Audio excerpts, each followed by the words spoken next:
Hi, I'm Stuart McLaurin, and welcome back to the White House 1600 Sessions. This podcast today is emanating from Theodore Roosevelt Island, the National Park Service monument to our 26th President of the United States, Theodore Roosevelt. I have the very special privilege today to be talking with Mr. Edward O'Keefe, the CEO of the Theodore Roosevelt Presidential Library Foundation. Ed, it's great to see you. Good to see you, Great to be Stuart. here with you here. Good to be And here. he has a brand new book. Now, this is an extraordinary perspective on the loves of Theodore Roosevelt, the women who created a president. Now, we often talk about a first lady and their influence on a president, but President Roosevelt had much more than a first lady in terms of powerful, influential women in his life. So today, we're going to unpack this story. Now, we're a little bit out here in the natural. We have the Reagan Airport flight path over us. This is a public national park, so we'll have people coming and going. So bear with us as we explore the Theodore Roosevelt Island and the life of Theodore Roosevelt and the dynamic women that impacted his life. So as we enter this wonderful island that is just really a stone's throw from the monuments on the National Mall, how fitting is this, that this once a wilderness island until the 1930s has become the memorial for Teddy Roosevelt here in Washington. I think Theodore Roosevelt would have had it no other way. The Theodore Roosevelt Memorial Association, after its inception, after TR's death, did make an effort to have the tidal basin where the Jefferson Memorial is now located be the site of the tribute to Theodore Roosevelt. But it was the centennial of Thomas Jefferson, 100th anniversary.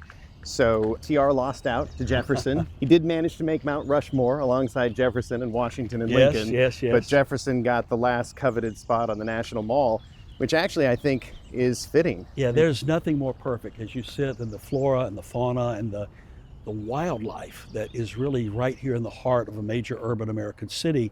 And we have these white marble monuments to so many of our other great leaders.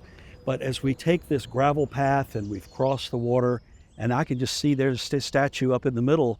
This is just a perfect fit for him. Now, ironically, he was born in New York City, which is a little counterintuitive to the man that he came to be. Yes. Well, Theodore Roosevelt was a sickly young child. He was asthmatic and struggled to get to the outdoors. He lived a life of the mind. He loved taxidermy. He read books and rarely got outside. When he did get outside, you can imagine what that breath of fresh air must have felt like to him.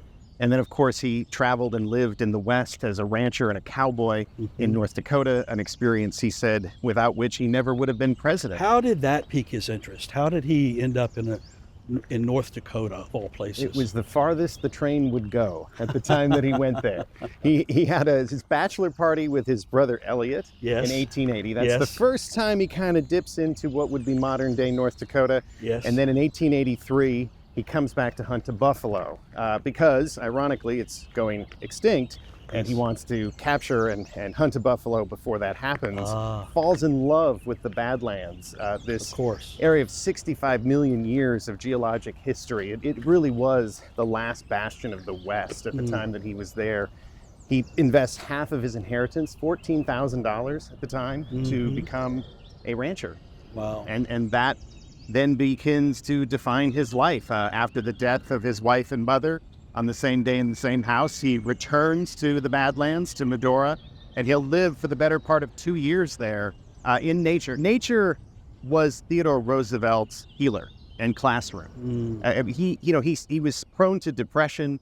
He had some very melancholic periods in his life, and it was always in nature that he could live what he later called the strenuous life. Wow. Teddy Roosevelt, born in New York, found himself out in Medora in North Dakota.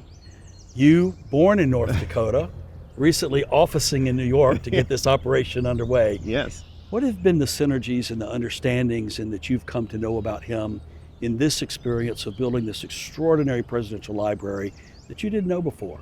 Well, I like to say when you're in the East, as we are here at Theodore Roosevelt Island, and when you're in Sagamore Hill and Oyster Bay, you feel Theodore Roosevelt's ghost.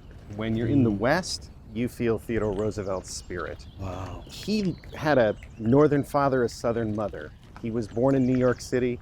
He had a political identity in the West. he is a quintessential American, embracing all parts of our great country at what would become the American century, in large part because he defined it. Yes.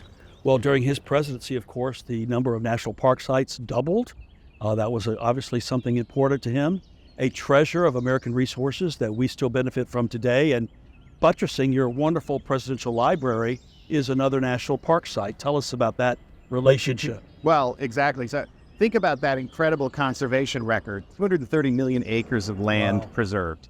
You have 150 national forests, including the creation of the U.S. Forest Service, 51 federal preserves, national forests, 5 new national parks, 4 game preserves, 18 national monuments. I mean, it's a conservation record that is unequaled to this day.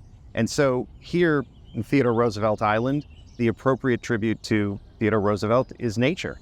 I mean, it wouldn't be marble and stone. It would be nature. And we're taking a similar approach out in North Dakota, in Medora. I mean, TR lived in the Badlands for the better part of 2 years as a rancher and cowboy.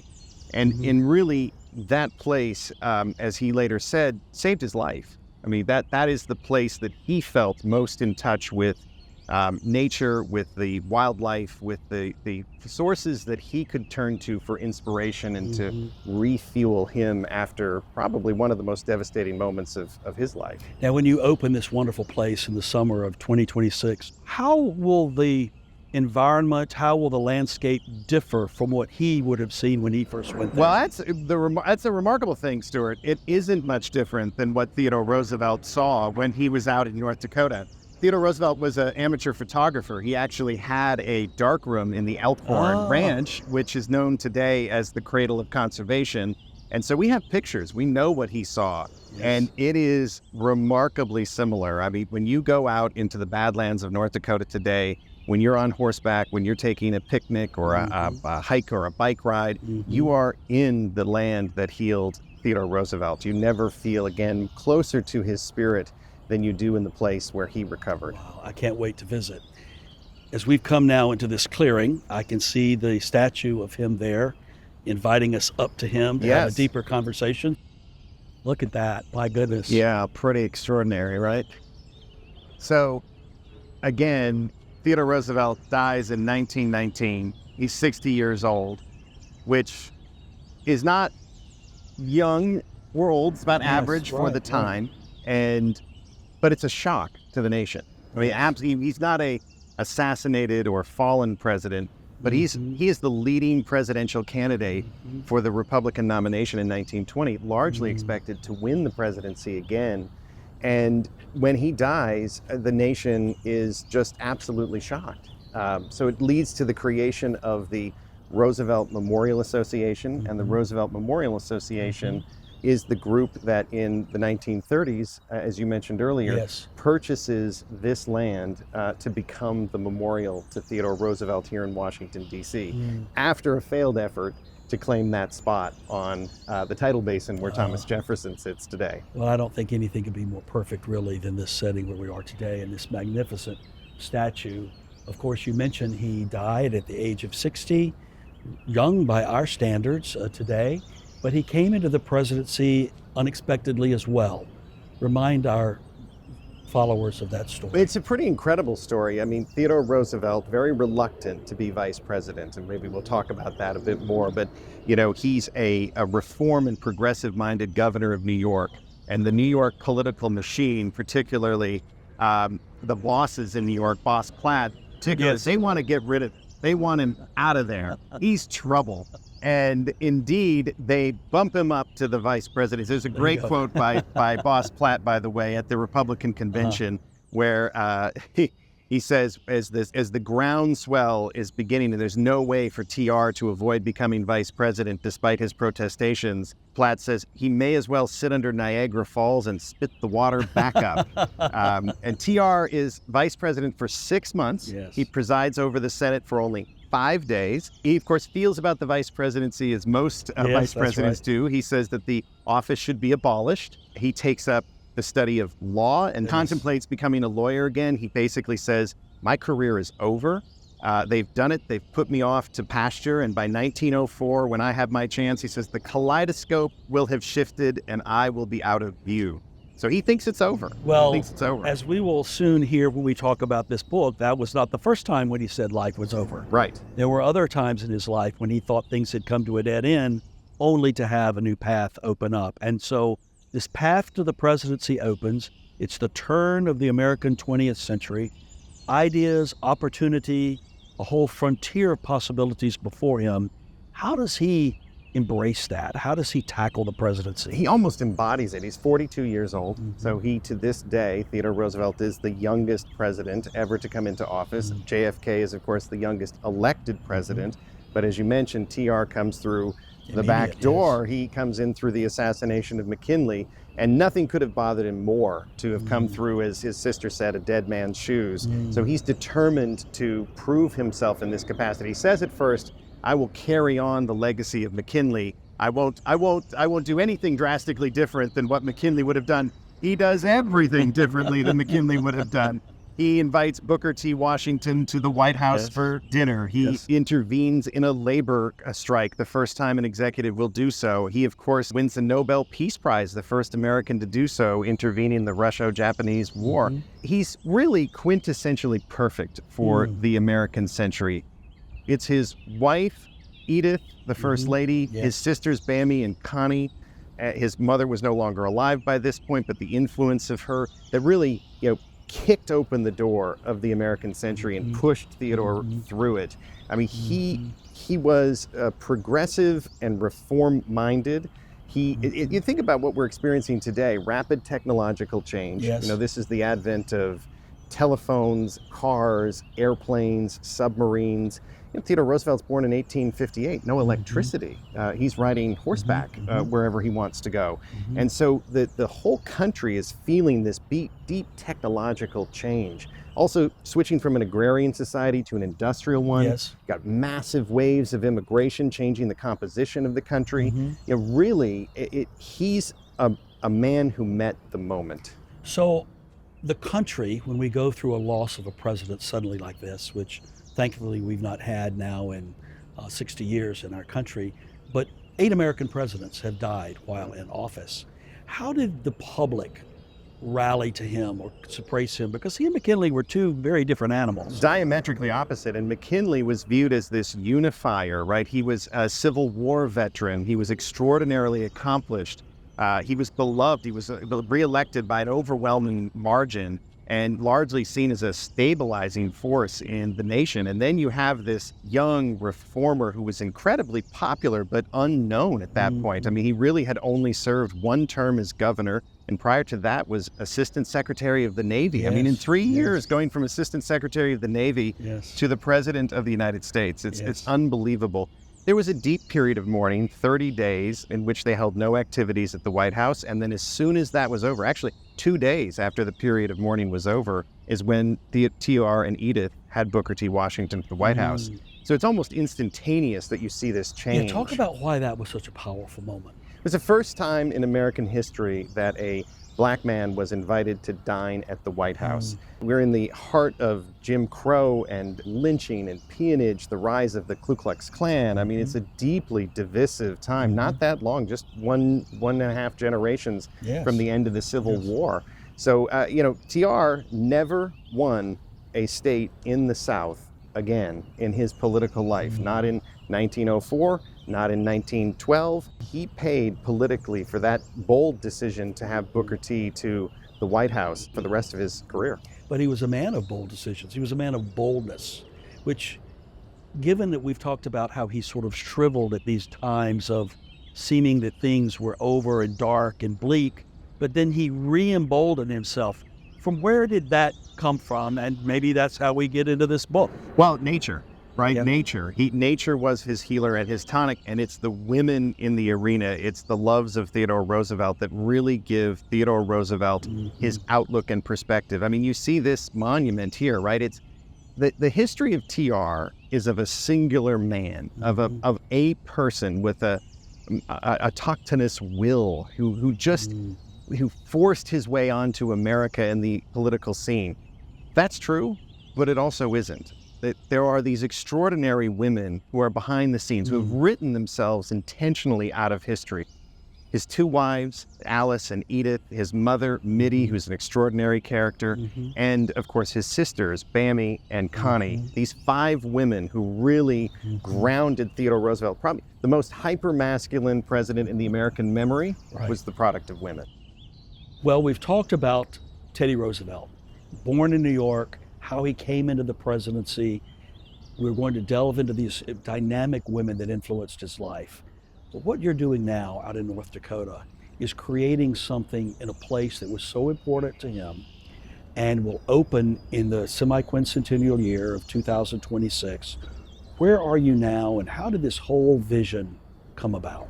Well, the Theodore Roosevelt Presidential Library has been an idea since TR's death. The Presidential Library system originated with FDR, and then, of course, Herbert Hoover was still alive at that time, and so he, too, built a presidential library in West Branch, but it didn't exist for TR.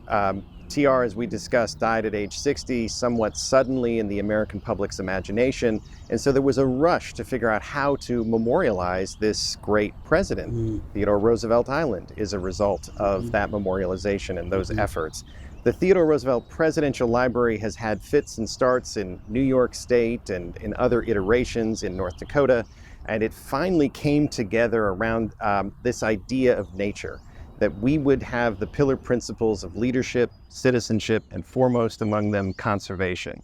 And so we're building not just a museum, but actually a almost cathedral of nature. And that suits TR, because it's not just a place where you're going to go and live the life of TR. There's immersive, almost theatrical exhibit experiences, very tech forward, not objects under glass, not strictly the traditional experience. It's very much an interactive, experiential museum. But we want to bring you in to get you out. We want you to go on a hike with your family. We want you to have a picnic.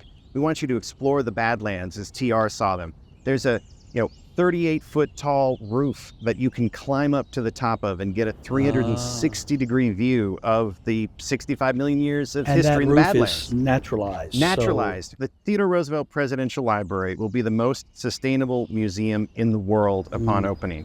Zero waste, zero energy, zero carbon, zero emissions, zero water. It's a tribute to sustainability. In TR's time, he looked out 100 years in the future and said, if we do not conserve and preserve our natural resources, they will not be here for our children or our children's children. And that was a revolutionary idea at the time. The Speaker of the House, Joseph Cannon, for whom one of the office buildings is named to this day, said to Theodore Roosevelt when he proposed his first conservation bill, there will not be one dime for scenery. And that was the attitude about lands and preservation and conservation at the time. It wasn't even a debate. It was, what is that absurd idea? And so we are building the Theodore Roosevelt Presidential Library not necessarily to just learn about the past. We are trying to help the present and understand the present and build a better future. We want citizens to come. We want children to come with their families. We want them to understand this important person in history, not just to reflect and memorialize him, but to really make a better world, to see what it's like to work together, to have a vision of things beyond your own current time. That's sort of where we are, Theodore Roosevelt Island. I mean, there is not a marble statue to Theodore Roosevelt on the National Mall. There is a preserved piece of land that you can come and enjoy. You can hike, you can walk, and you can bring your dog. And that's what we're doing in North Dakota as well, is really spreading that message of conservationism and leadership. So when he would have visited there for the first time in the late 19th century, what would he have seen or encountered with the indigenous people there? Well, the wars with the Native Americans had largely ended a decade before. It's actually a really interesting cross-section of history, because that's where, not far from where Sitting Bull surrendered to U.S. forces, you're about an hour and a half away from the Battle of Little Bighorn, or the Battle of Greasy Grass. We share geography in North Dakota with 5 indigenous nations and tribes. We've had some amazing efforts with those tribes. We actually first thing we did on the land after we acquired it from the U.S. Forest Service was invite the chairs, the tribal leaders from each of those nations to come join us in a land blessing. There was a private meeting with the Roosevelt family, and then we went out to the site, and a spiritual leader from the Mandan Hidatsa Arikara Nation blessed the land, and we buried tobacco as a symbolic unity and thought of moving forward together. But when TR was there, you would have encountered the Standing Rock Sioux, would have encountered the Mandan Hidatsa Arikara, would have encountered the Chippewa. He would have encountered many different tribal nations who were being pushed at that point onto reservations. And TR, as Civil Service Commissioner, actually travels to the Pine Ridge Reservation in South Dakota. He sees what is largely the looming extinction of Native Americans, and has some really interesting history in that regard. He meets with Geronimo after his election and inauguration in 1905. He has Native Americans march in that inaugural parade with him. He leads some of the efforts to preserve Native American history that are now part of the Smithsonian collection. We at the TR Library say we need to humanize, not lionize TR, that he is not a perfect person. He made terrible mistakes and terrible decisions, particularly as it pertains to Native Americans. But the key here is that we don't brush over those. We can learn from them by looking at them directly and understanding what that means for us moving forward as a nation together. That's right. Well, let's delve into this. Sure. I'm so excited about this just out book, The Loves of Theodore Roosevelt. How did you come to be inspired to write this, and what took you down this path? Well, Stuart, I grew up in North Dakota, and when you grow up in North Dakota, you get your birth certificate, and then you get your choice. You can admire Peggy Lee, Lawrence Welk, maybe Phil Jackson, Roger Maris, or Theodore Roosevelt. I chose TR. When you grow up in North Dakota, you're in the lore and legend of this extraordinary president. You have his looming, chiseled face in Mount Rushmore in South Dakota, and you have this inspiration to look up to. And I was always deeply curious about TR. I never had the time to research and write a book, and I thought perhaps I would write about TR's time in the Badlands, how nature healed him, and how this was the definitive experience, almost the fulcrum in the hero's journey. And when I started doing the research, I had always been curious about his older sister, Bammy, who's just extraordinary. What Robert F. Kennedy is to John F. Kennedy, that is what Bammy Roosevelt is to Theodore Roosevelt. And no one knows her, hardly anyone knows her name. And so I was familiar with some of the characters in his life. But, TR is not, it's not like Lincoln with the team of rivals. It's not like Washington where you've got Jefferson and Adams and Monroe and Hamilton. Yes. You don't hear about all the people around him. You hear about him.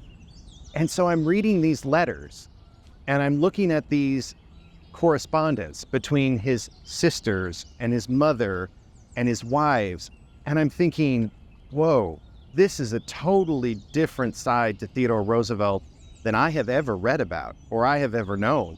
I knew that his sisters were influential. I knew that his mother was a firecracker.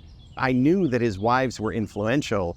But if you sit with the actual material and you read the words that they're exchanging, there is hardly a strategic or personal decision that Theodore Roosevelt makes without consulting one of the women in his life. So chronologically, obviously his mother would have been first.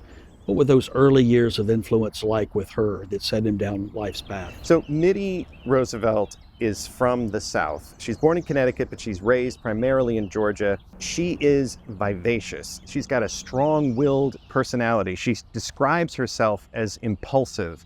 Her brother calls her a lively, black-haired lassie with a ready tongue. I mean, that doesn't sound like Theodore Roosevelt. I don't know what does.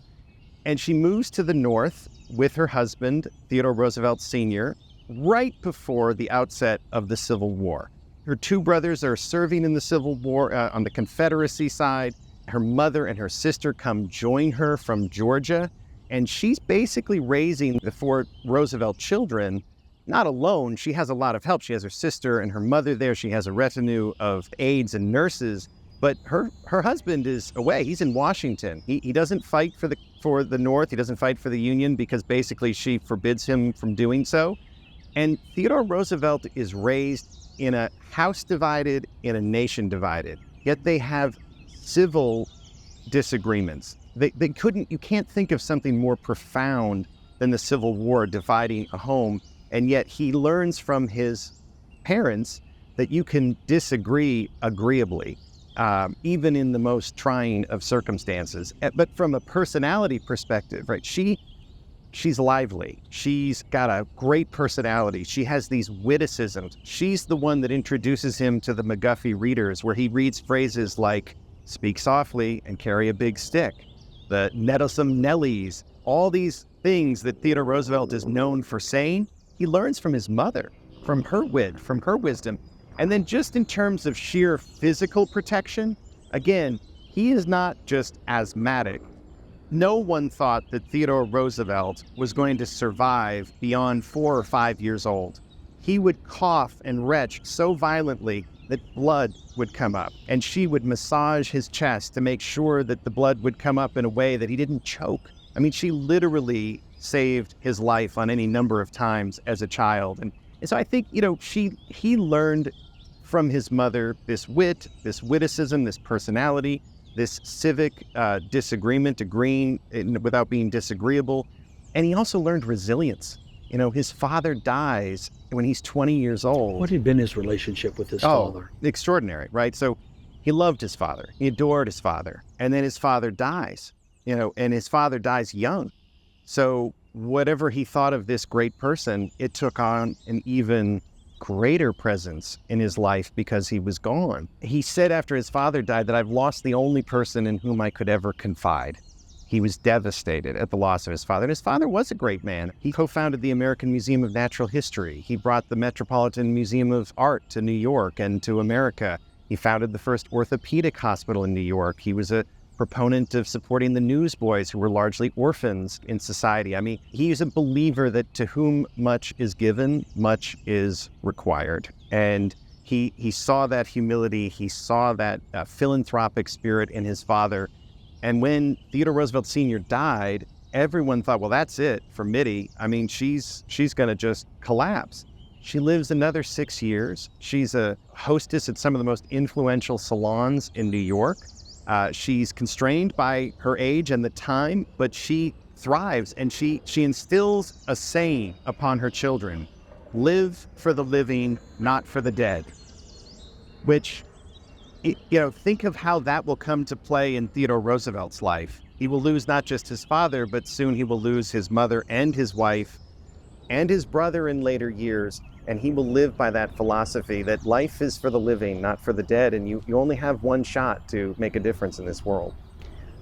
The two women that he married, the second wife he loved before the first wife.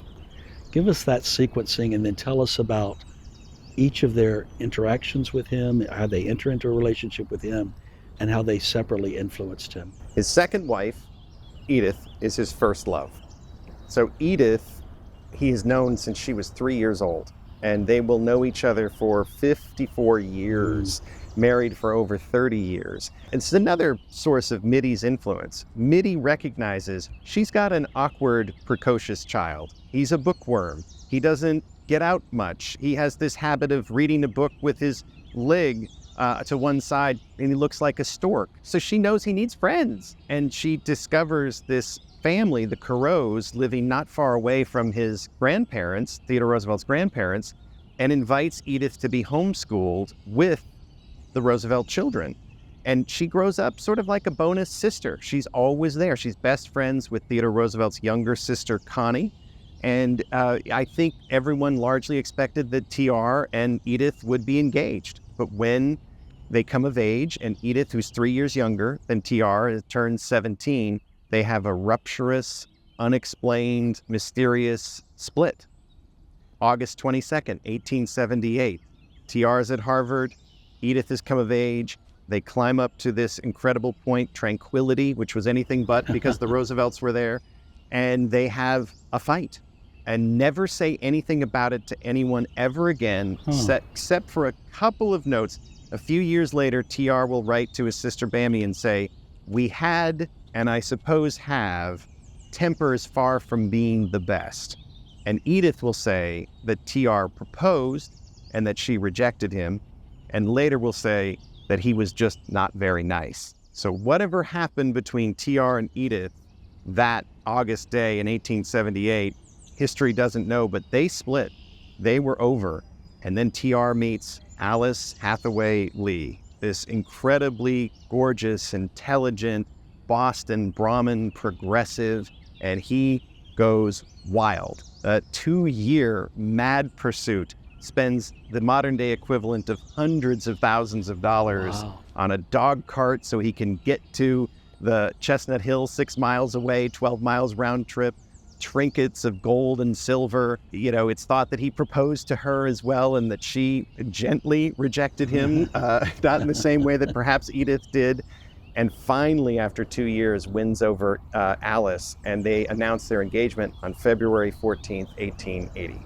A day that would prove to be a significant day in that relationship. Exactly. 4 years later, to the day, February 14th, 1884, Alice, who had just had TR and Alice's first baby, dies of Bright's disease, essentially a kidney disorder, and his mother, Mittie, dies on the same day in the same house. And if you back up just 24 to 48 hours, TR, he wasn't necessarily superstitious, but he did believe in omens and signs and a little bit of numerology. And so he thought, well, obviously the baby's going to be born on February 14th, Valentine's Day, the date of our public engagement. And so he went back to Albany. He went back to do his legislative business, and he gets this letter from Alice saying that she hopes that she has the baby soon.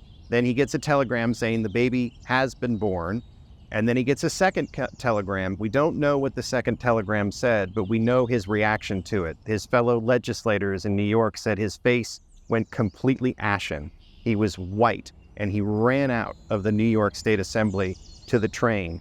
And he took what would have been a 2.5 hour trip, took 5.5 hours. The New York Times said of the weather that it was suicidal weather. It was this dense, thick fog that had descended over Manhattan, dripping wet. You could hardly see 5 feet in front of you. So he arrives at Grand Central Station. He runs the 14 blocks up to 6 West 57th Street. And there, Elliot, his brother, who will become the father of Eleanor Roosevelt, says, "There is a curse on this house. Mother is dying, and Alice is dying too." So he rushes up to see Alice on the 3rd floor of 6 West 57th Street. He's called to his mother's bedside at 2:30 in the morning. His entire family is gathered there when Mittie breathes her last, and then he returns upstairs to the 3rd floor and holds Alice in his arms for 12 hours. They cannot get him to leave the bedside or leave her until she passes that about 2:30 in the afternoon on February 14th. In the space of 12 hours, he's lost his mother and his wife, and of course he's got a baby girl to take care of. 2 days later, the funeral takes place at 5th Avenue Presbyterian. There's 2 rosewood coffins and a double hearse that take them out to Greenwood Cemetery. And they say Theodore Roosevelt is so upset that he had to be handled like a child at the gravesite, that they really feared for his life, that he had gone mad. In the book, I reveal for the first time that Theodore Roosevelt cut a large swath of his wife Alice's hair as a keepsake, and then he hid it in a little spot where Edith couldn't find it, and for his entire life kept that along with pictures of Alice at Sagamore Hill, even though supposedly history has said that he expunged Alice from his memory and never thought of her again. That's just simply not true. I mean, Alice was the source of his progressive, reform-minded outlook. She was the inspiration for him endorsing suffrage 40 years before it will pass. He loved her very, very deeply, and he turns to the West. He leaves his job in the New York State Assembly, doesn't run for re-election. His favored candidate loses at the political convention in 1884, and off to Dakota he goes. Into the sunset, he thought. Into the sunset. Never, he thought, to return. And he writes this very poignant statement, this stake in the ground on that day, which was, X, the light has gone out of my life. And Alice's nickname was Sunshine. So when he says the light has gone out of my life, he means both literally and metaphorically this sunshine, this vibrant source of energy and effervescence. Alice was very much like Mitty. I mean, they were temperamentally similar, and you couldn't find two more opposite women on the face of the earth than Alice and Edith, his first wife and his second wife. Alice is outgoing. She's athletic. She's almost as tall as him at 5'8". She's got these piercing blue eyes and this beautiful brown blonde hair. She is a knockout and intellectually formidable. I mean, TR says of Alice, I like to talk over everything with Alice, from politics to poetry. And their letters, that's what they do. They talk about the issues of the day. He has some of the first foremost thoughts of what will become the Man in the Arena speech, talking and writing with Alice. And so when he lost her, I really believe he thought that he would become a rancher and a writer. He might travel back east, but he never thought of remarriage, and he left his baby. I mean, he left Alice, the daughter, in the care of his older sister for 3 years. Bammy took care of everything. She sold the house at 6 West 57th Street. She bought a new home for them to reside in at 422 Madison Avenue. She began the construction of what would become Sagamore Hill, and she took care of the baby for 3 years. Bammy was, as TR said, a feminine atlas. The weight of the world rested on her shoulders. Wow. So from his self-imposed exile in North Dakota, how does he re-enter the political fray? And then when does the first love become his second wife? So love and the loss of that love bring Theodore Roosevelt out to Dakota, and love will bring him back home. Edith is, of course, at this point, still unmarried, and unbelievably, perhaps, in later years, reflecting that she would somehow, some way marry Theodore Roosevelt, which, don't stand behind a person of destiny, right? How she could have possibly thought that would ever happen. I think she was resigned to the idea that if she was not going to marry Theodore, she was never going to marry. And so Theodore tells his sister Bammy, when I come back from Dakota, I have one rule. I don't want to see Edith.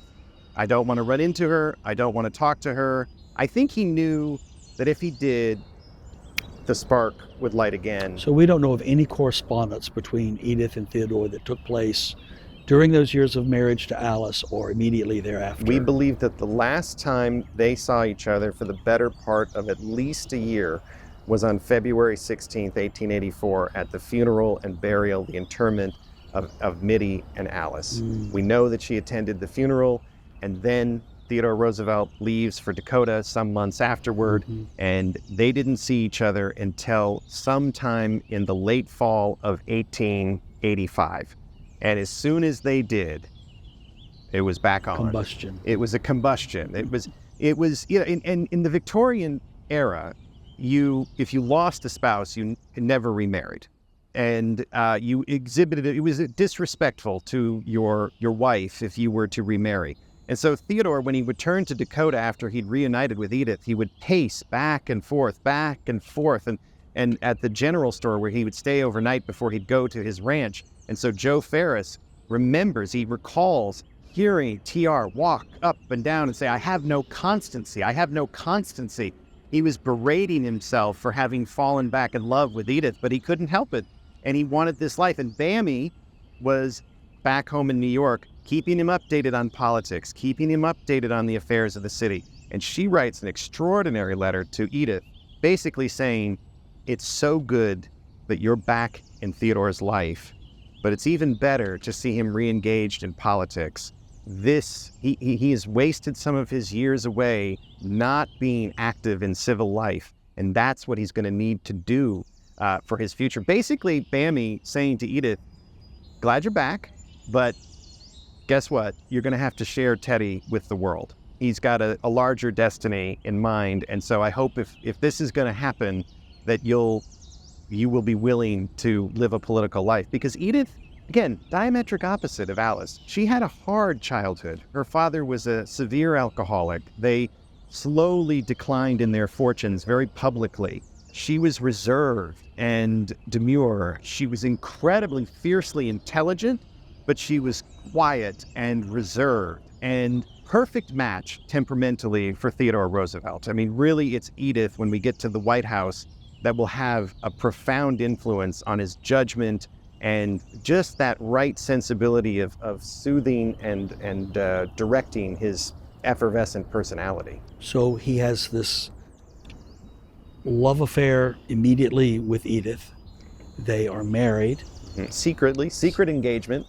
And how does that then become public knowledge? Oh, it's classic. So TR returns to Dakota, and Edith, talk about subterfuge, moves with her sister and mother to Europe. I mean, they are secretly engaged at this point, and they put 3,000, almost 4,000 miles distance between them. So who would think that they're secretly engaged?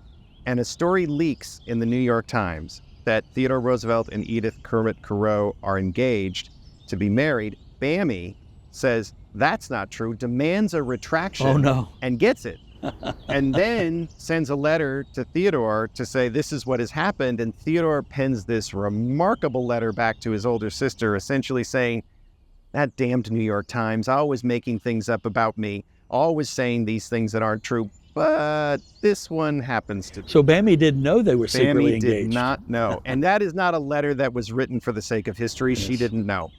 She didn't know, and they had the very close relationship. So the idea that TR kept this engagement secret from his sister was pretty extraordinary. So he gets the retraction in the New York Times, but he says this is indeed true, and says to Bammy, I think you should keep the child. I think you should keep Alice and raise her. So they get married, Edith and TR, in London. So they don't even get married in the United States. They go on their honeymoon in Europe, and Edith says, no. We're going to raise Alice. We're going to raise your daughter together. You're going to have to tell Bammy that the child is coming back with us. So it really kind of heart-wrenching when you think about it. She'd raised Alice for 3 years at that point. And Alice knew no other mother than Bammy. And extraordinary relationship that they have throughout their life. You know, Alice really looks to her as the largest single influence on her life. Sure. How do they re-enter the American political scene? Well, he doesn't for 15 years.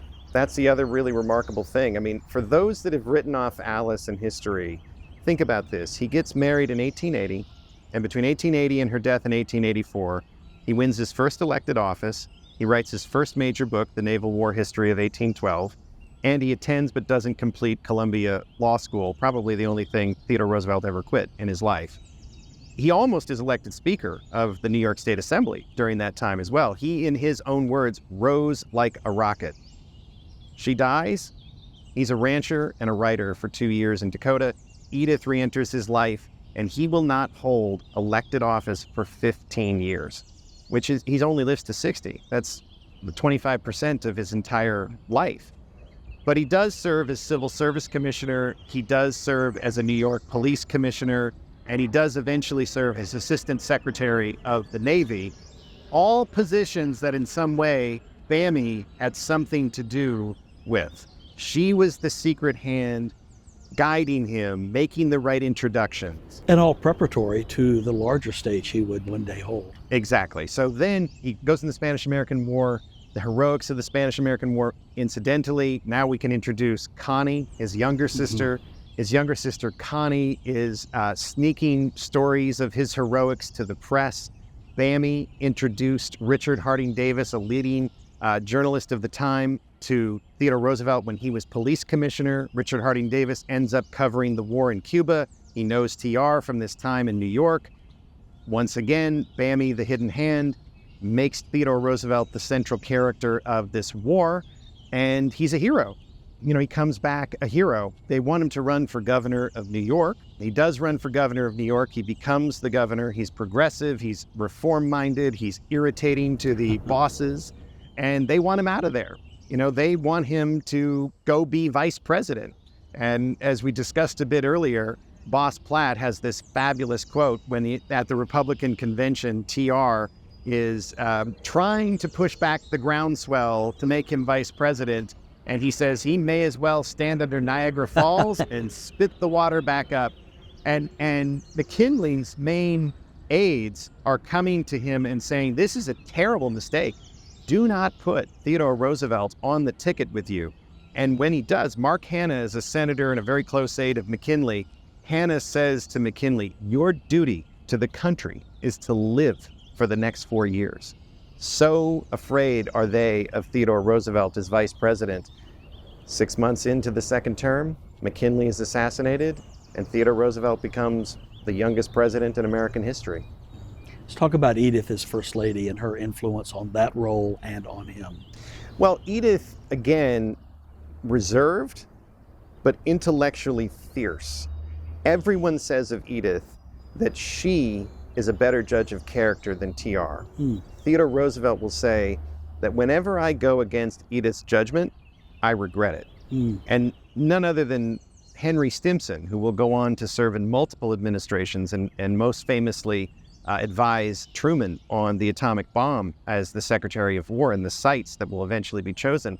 He says of Edith that she is the one that knows how to judge people's character. She is the one who knows better decisions. She is the wise counselor to the president in every decision that he makes, or at least makes correctly. I mean, Edith, it's how much time do we have? I mean, she hires McKim for the redesign of the White House. She hires the first social secretary, Belle Hagner, who sets a precedent for every succeeding first lady afterward. She establishes the first lady's portraits, which hang in the White House to this day. She builds the first set of Wedgwood china and then collects the china from the other families that preceded her to create the White House China Collection. She, in that redesign, creates the Colonial Garden, which will eventually become the Rose Garden in the Kennedy administration.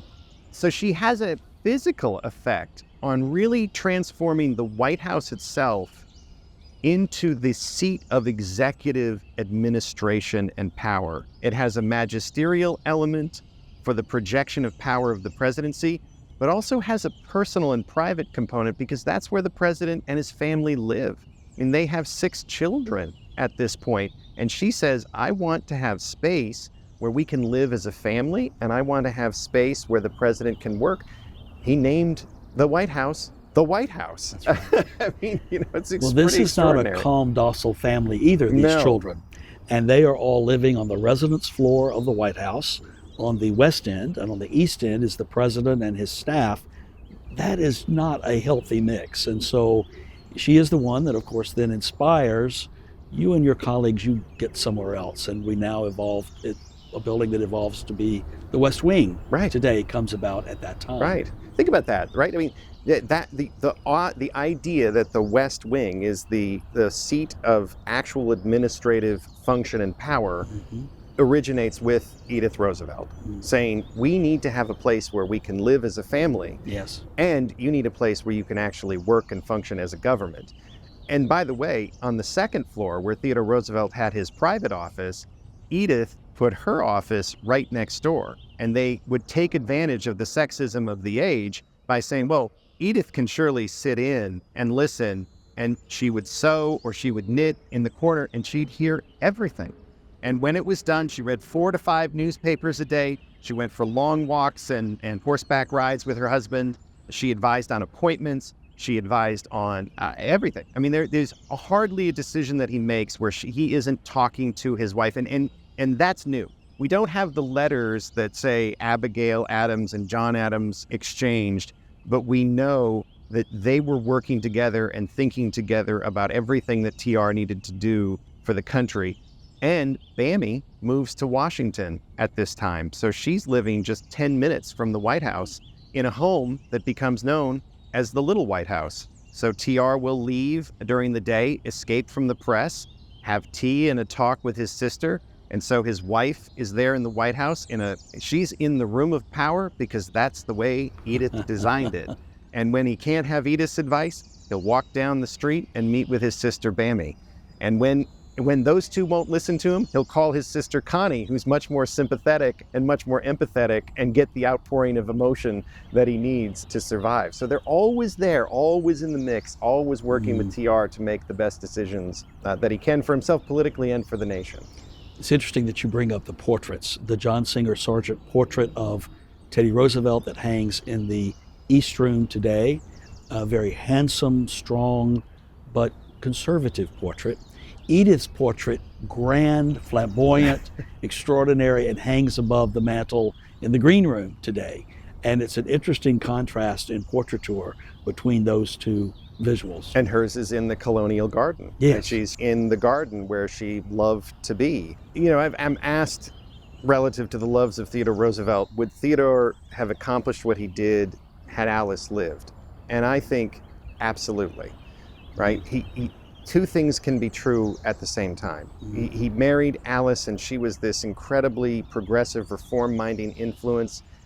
Maybe not as assertive in her opinions as Edith was in her reserve, but they were so diametrically opposite. You know, they each gave something a little bit different to him, and I think that's so. You know, when TR had his portrait painted a number of times, and I talk about it in the Loves of Theodore Roosevelt, the painters would often remark on how emotional he was, that they could sense that he was a more emotive person who was prone to cry easily, which you wouldn't think of when you hear descriptions of Theodore Roosevelt. But I think he was a volatile, impulsive, emotional person who felt and sympathized things deeply.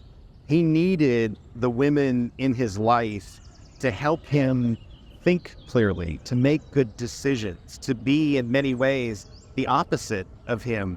When he decides to run for president again in 1912, you know, Taft has taken over, and Taft is the anointed successor of TR, and TR gives his blessing, leaves the country to let him have free reign for a year. It's Edith who says, "Get it out of your mind, Theodore. You will never be president of the United States again." I mean, no advisor dared say that, no supporter dared say that, and indeed, she was right. I mean, she knew how to read the political circumstances and tea leaves probably much better than him. This book, as you've concluded it in the 5 years of work that you put into this, how would you summarize the overall impact of these women on him that made him the man he was? Did they bring out of him what he already had?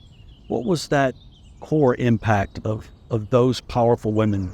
I think, Stuart, you know, each of us in our life has a mother, a brother, a sister, a father, a family friend or colleague, a mentor, a wife, a husband, somebody who bucks us up and keeps us going when we most need it, if we're fortunate. And Theodore Roosevelt was no different. I think what I found is these untold and extraordinary stories of these women who have been forgotten by history because they intended to be forgotten by history.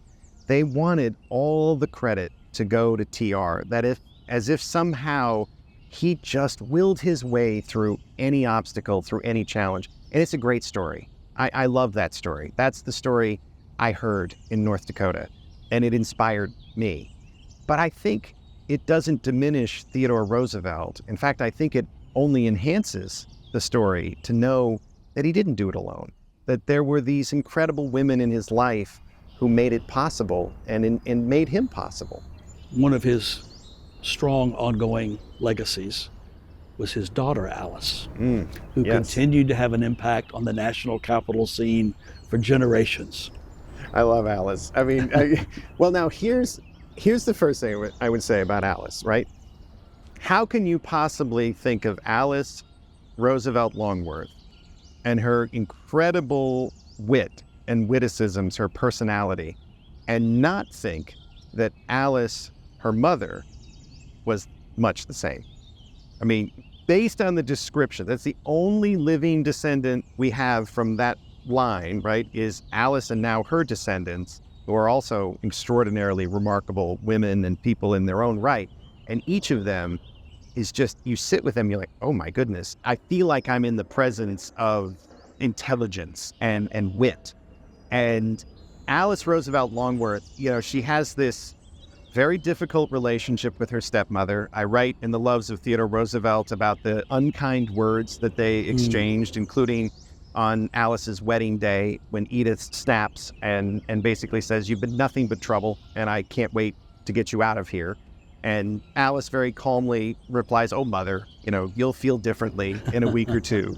And of course, it's the famous quote about Alice. It says, Theodore Roosevelt says, "I can either run the country or I can control Alice, but I cannot possibly do both." I love the setup for that. Owen Wister is the one who's responsible for letting us know about that quote. He witnessed, apparently there was a meeting. Theodore Roosevelt is in a meeting. Alice came in once, came in twice, came in the third time, and finally TR says, "Alice, you come in one more time, I'm going to throw you out the window." Right? And that's when he finally, you can, as a parent, you can feel that moment of exasperation of, "I'm trying to be president right now. Can you give me a minute?" And then she has these great barbs right back at him. It's Alice who says of her father, well, he wants to be the bride at every wedding, corpse at every funeral, and the baby at every christening. Zing. And she careened into the 20th century with that personality and power here in Washington, D.C. Exactly. She knew every single president from Theodore Roosevelt to Gerald Ford. Wow. And she was here at the dedication of Theodore Roosevelt Island when LBJ dedicated this monument and memorial to her father. She was the first born in 1884 and the last to die in 1980 at 96 years old.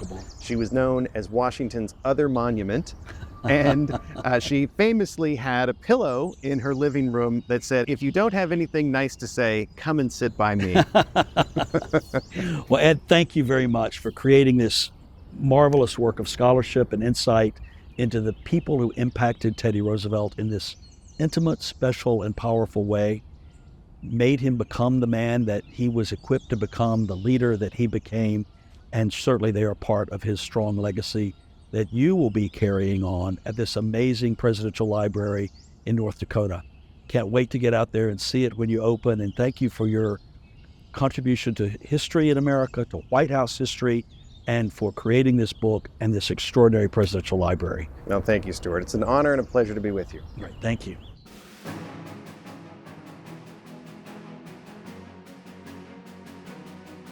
Thank you all for listening and watching today. Be sure to subscribe to the White House 1600 sessions on your favorite podcast provider so that you never miss an episode. And please watch the video version on YouTube and Facebook. Your support of the White House Historical Association makes this work possible. When you become an association member or when you purchase a book or an official White House Christmas ornament, you are helping fund the education mission through our teacher programming, our publishing, and our latest initiative, one that I'm extremely excited about, the People's House, a White House experience. In September 2024, we will launch this new immersive experience at 1700 Pennsylvania Avenue. The People's House will be open to everyone. You can learn more about our work as a nonprofit, nonpartisan organization by going to our website, whitehousehistory.org. Thank you very much.